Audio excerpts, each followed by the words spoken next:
You believe the problem is that you think too much. This is the first error. The brain does not generate excess thought without reason.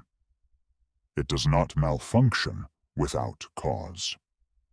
What appears as runaway cognition, the looping, the replaying, the anticipating, is not a glitch in the system. It is the system working exactly as it was conditioned to work. Overthinking is not a habit. It is a protocol. And protocols are built by pressure, not by personality. Most people who describe themselves as chronic overthinkers share a recognizable profile. They are often described as intelligent, perceptive, responsible. They plan carefully. They avoid unnecessary risk. They are, by most external measures, functional. And yet the internal architecture is different. The mind does not rest between tasks. It continues scanning after the immediate threat has passed. It rehearses conversations that have already ended. It constructs scenarios for futures that may never arrive. The question is not why these individuals think this way. The question is what system produced this pattern, and why it continues to run even when the original pressure is no longer present. To understand chronic overthinking as a structural phenomenon, three mechanisms must be examined precisely. The first is hypervigilance. Hypervigilance is a state of sustained threat detection. Under normal conditions, the brain allocates threat detection resources in proportion to actual risk. A sound in the dark elevates attention. Silence returns it to baseline. The system is designed for fluctuation. Under chronic pressure, the baseline shifts. The amygdala, the brain's primary threat processing structure, remains in an elevated state of readiness. It begins to interpret ambiguous information as threatening. Neutral stimuli are flagged. Ordinary uncertainty becomes unresolved risk. The system stops returning to baseline because baseline, in the context of sustained pressure, is not a safe state. This is not anxiety in the clinical sense. This is threat optimization.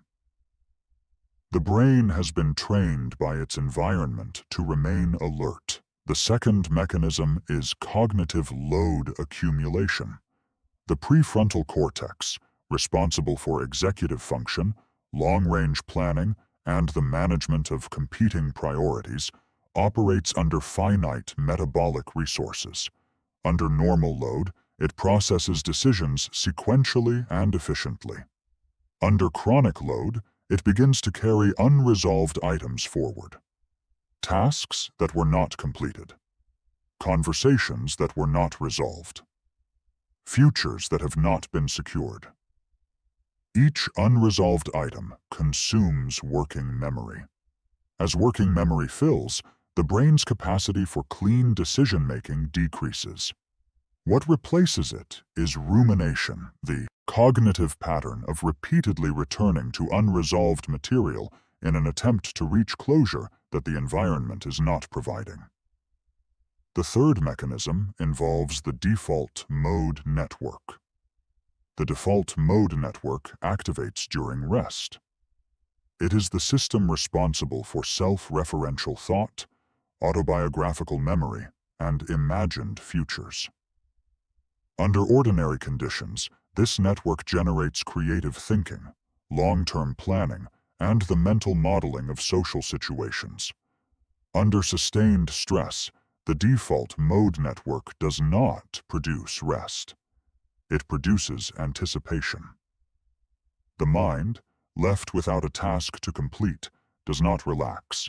It searches forward, projecting threat scenarios into future time. It does not do this because the individual is weak.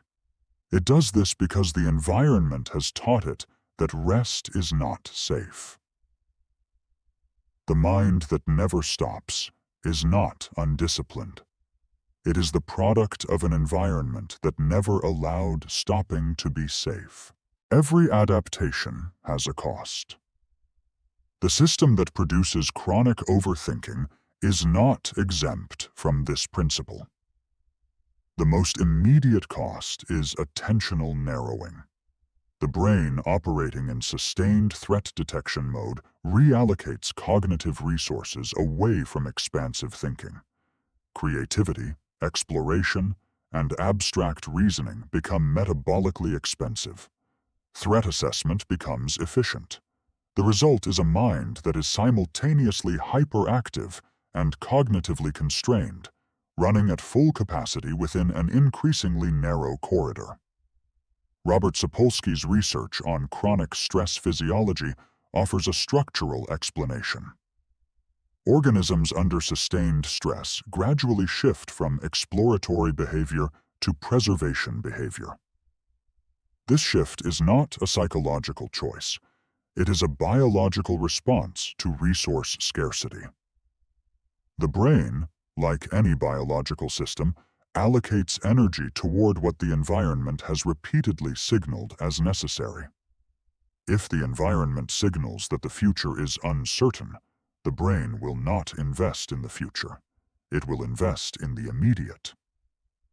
At this point, the pattern no longer requires new pressure to continue. The nervous system maintains the protocol independently.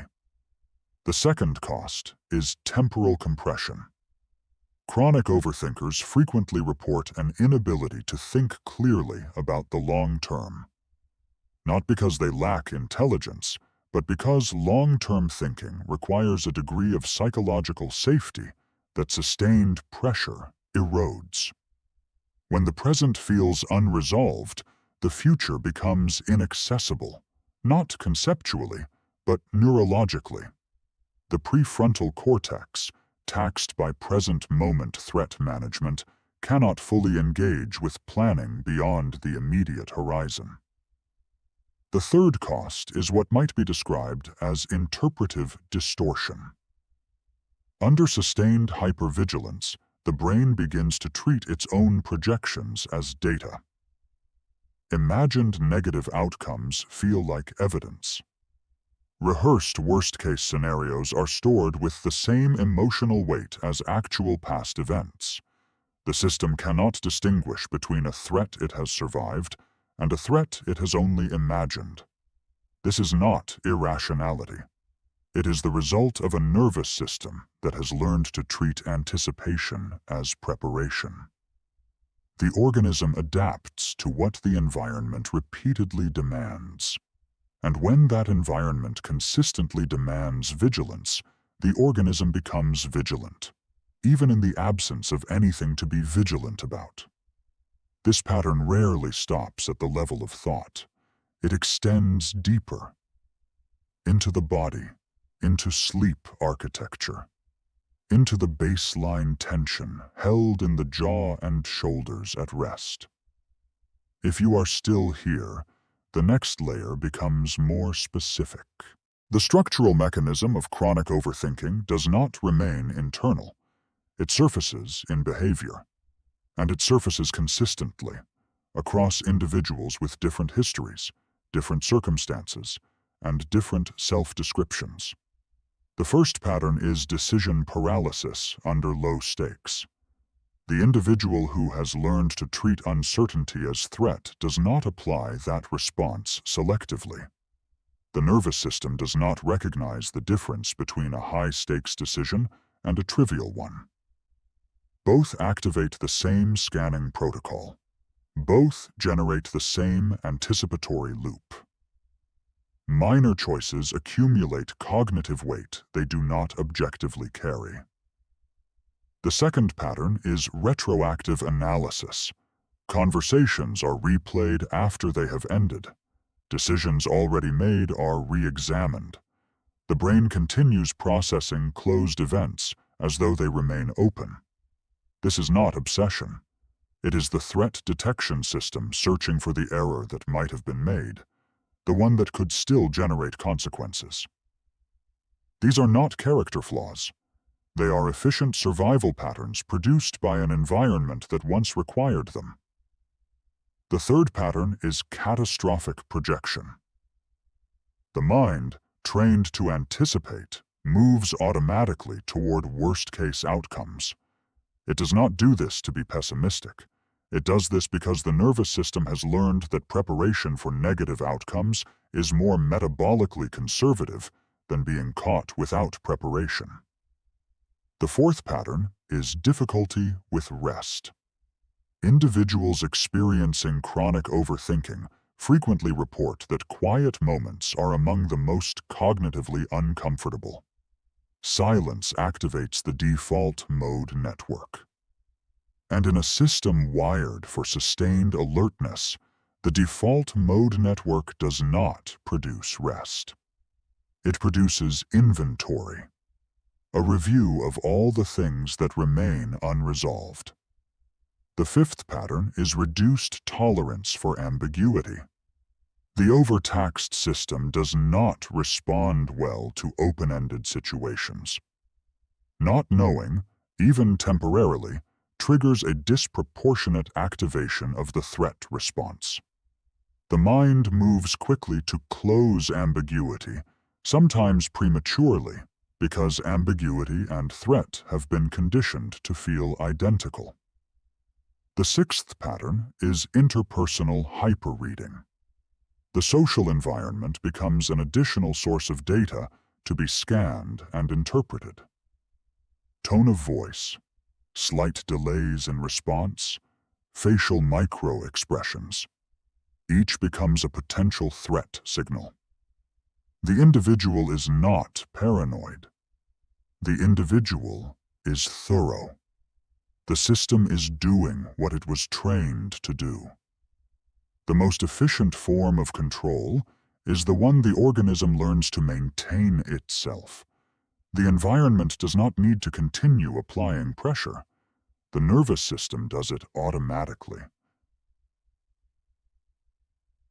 This is where most analyses would offer a solution. A practice. A reframe. A path back to regulation. This analysis does not do that. Not because solutions are irrelevant, but because the purpose here is not intervention. The purpose is observation.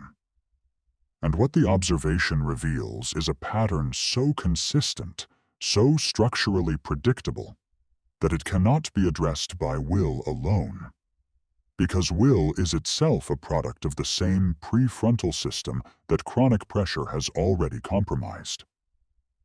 The system that produces chronic overthinking is self-sustaining. Pressure creates hypervigilance. Hypervigilance creates interpretive distortion. Interpretive distortion creates new perceived threats.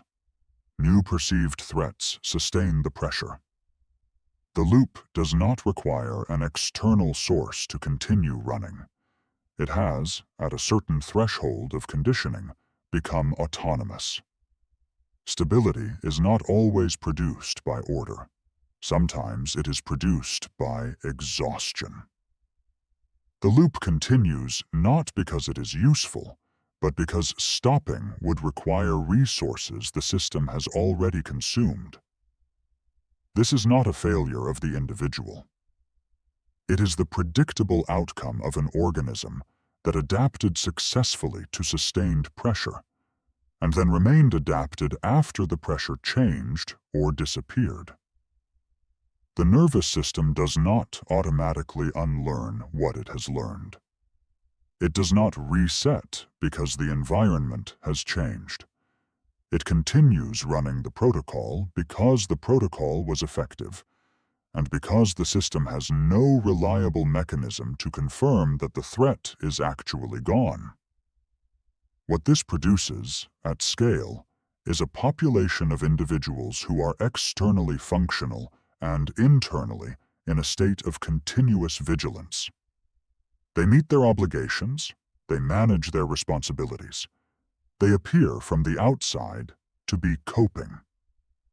And in a specific, technical sense, they are. Coping is adaptation. And adaptation is exactly what the system produced. When a pattern appears across millions of individuals, when the same cognitive architecture, the same behavioral signatures, the same internal experience can be documented in people who have never met and share no common origin story, the pattern stops being psychology. It starts being architecture. The question worth holding, not answering, but holding, is this: what kind of environment, sustained over what length of time, produces a mind that cannot stop scanning, even when there is nothing left to find? Archon does not answer that question. The data already has.